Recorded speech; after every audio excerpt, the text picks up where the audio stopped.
Barbara, my lovely wife, often reminds me how relieved I was in 1986 when, after 17 years, I ended my career as a surgeon to become a full-time epidemiologist. I was relieved because my mission now was to search the truth rather than to guess as a practicing doctor. During the ensuing 27 years, my professional career has been continuously rewarding.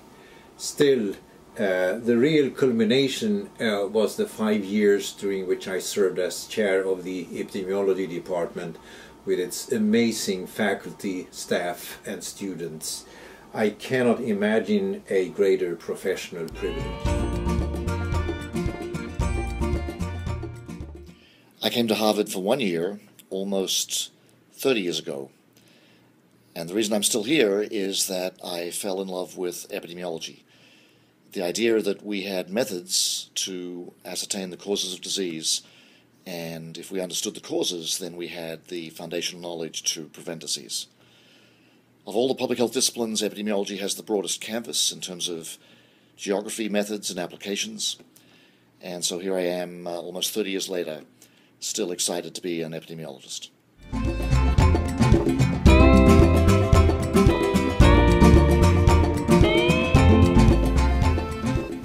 Hi, I'm Joanne Manson, professor in the Department of Epidemiology and chief of the Division of Preventive Medicine at Brigham and Women's Hospital.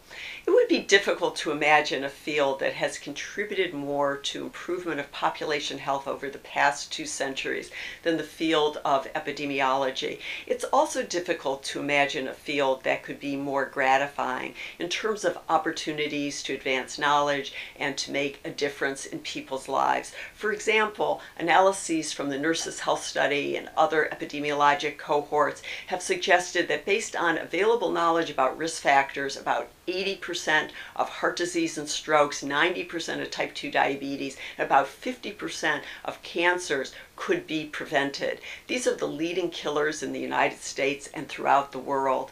But so much more still needs to be done in implementing this knowledge and reducing health disparities. Coming to epidemiology from clinical medicine, internal medicine, and endocrinology, I've come to see how epidemiologic research really informs clinical practice as well. Although nothing can replace the one-on-one relationship you develop with patients as a physician, it's been a true privilege to be able to be involved in epidemiologic research that can have a reach far beyond a single clinical practice. I've been very grateful for the opportunities and wonderful collaborations that the Harvard School of Public Health has provided for me and for my colleagues. Thank you and best wishes to all. We love Epi. Yay! We want. I chose to study epidemiology because I really like health and science and statistics, but I really don't like other people's blood and germs. I thought I was going to be a skin doctor.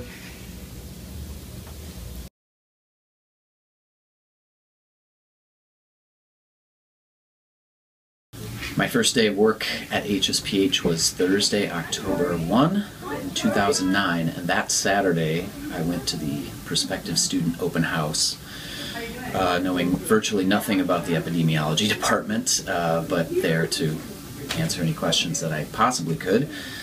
And Alec Walker was happened to be the faculty member that day at the epidemiology table, and we talked for a little bit, and he said something to me that I've always remembered and always comes through in the culture of HSPH.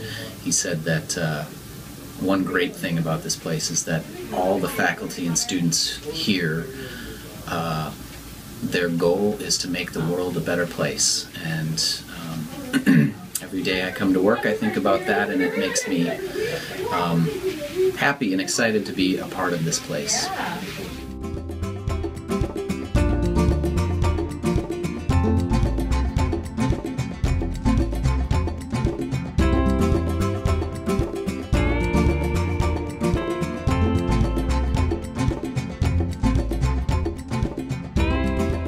Happy 100th anniversary, HSPH. We're the GREAT team, and we're going to share with you why we chose to study epidemiology. Hi, it's a pleasure to be here and celebrate with you. So I always wanted to help people, and epidemiology has offered me the opportunity to do that in a multiplicative scale, in a globalized world. So imagine that you are in an isolated region area in Africa. If you treat children with antibiotics because there is a diarrhea problem or infectious disease, you will solve an individual problem, obviously important. But however, if you provide access to clean water and sanitation to the entire community, probably you will solve the problem in a multiplicative way. So helping the entire community to reduce the number of children with diarrhea. Isn't it terrific? It's for that reason that I love epidemiology. And I like epidemiology because it's like a giant puzzle that you're trying to solve, so you work at it piece by piece until you are able to come to conclusions and hopefully solve the puzzle. The first time I want to be an epidemiologist is during the outbreak of SARS in 2003. Epidemiologists are heroes. I became an epidemiologist actually by a random error. Why? Because when I was a middle school student, my dream was to become a nice physician, to help ill people. When I applied for medical school, I was assigned to preventive medicine instead of medicine field. Now I'm happy to be an epidemiologist because I think it's a more efficient way to save more people at one time. The reason why I chose this EPIC area of study because it was a way to help millions of people while combining my passions in biology, mathematics, and philosophy. I chose epidemiology because it provided me the toolkit to solve some of the major public health problems in global settings. I love epidemiology because it goes beyond the science. It's the applied field of public health. It's the engineering of public health. That's why I love epidemiology.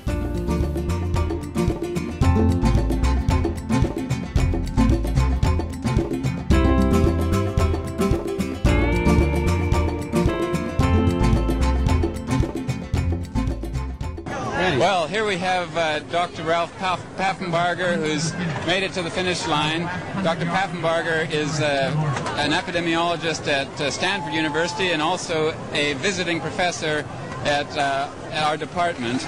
And he's not only a master marathoner, but his research interest is actually in the effect of exercise on health.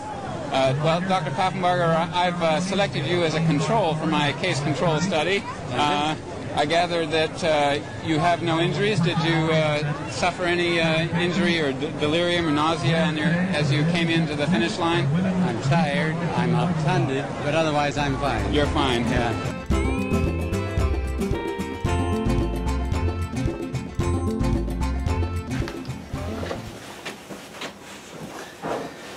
So Lorelei and I have really grown up in the Epi department together. When I first met her, she was just finishing up being a student here in the department.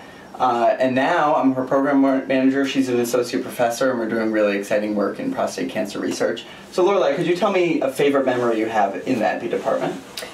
Sure. So one of my favorite memories is the time that I spent with a professor here named Jonathan Freeman, who was an infectious disease epidemiologist and a wonderful mentor and teacher, and I was his TA for 2 years. And he really impacted me so wonderfully as a student, and I just remember his kindness and warmth and enthusiasm about teaching. Mm. How about for you, David? What's a favorite memory? Well, one thing that kind of came full circle for me, when I first started, I was the assistant to the chair working for Mayor Stamfer, and a lot of times he would have me do work for Brian McMahon, who was the first chair of the department, and Brian was working hard on his research right until he passed away, so he would have me go to the Countway Library to get articles for him, and it was exciting to be attached to the past in that way. And then when he passed away, we did a Cutter lecture that was a tribute to him, and I helped plan that event. And it was really great hearing from all these professors from around the world who had been affected by him and inspired by him, and it made me even more inspired and feel lucky to have gotten to work with such a towering figure in epidemiology. Yeah, this department has had such amazing people. I remember being a student of Dimitris Trikopoulos's and the time we would spend together. He would have people come from all over the world, and we'd be sitting in his office sharing ideas, throwing around new novel hypotheses, writing papers together in a day. It was just an exciting place to be.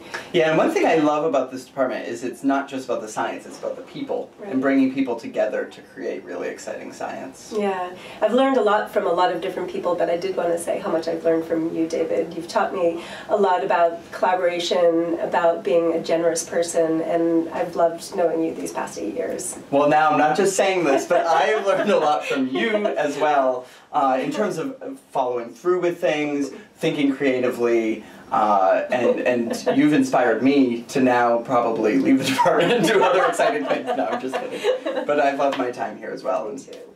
Thank you, Lorelai.